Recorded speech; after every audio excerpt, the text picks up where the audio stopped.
ডাল দিয়ে মেখে দিই।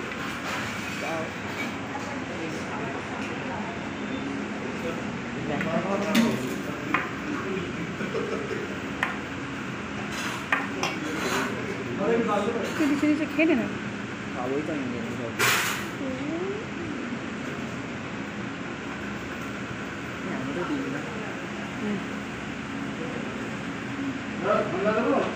না কত না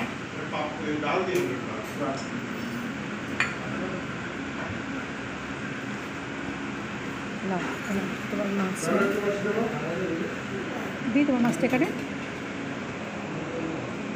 ডিমটা হচ্ছে আমার ফেভারিট।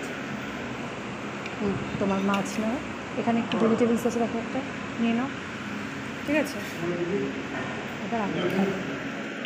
এই হচ্ছে আমার ডাল, ডিমের কারি, পটল আলুর তরকারি, এখানে একটা অনেক রকম সবজি দিয়ে একটা মিক্স ভেজ হচ্ছে, আর আছে চাটনি, আর এই হচ্ছে পাপড়। চলো বাই।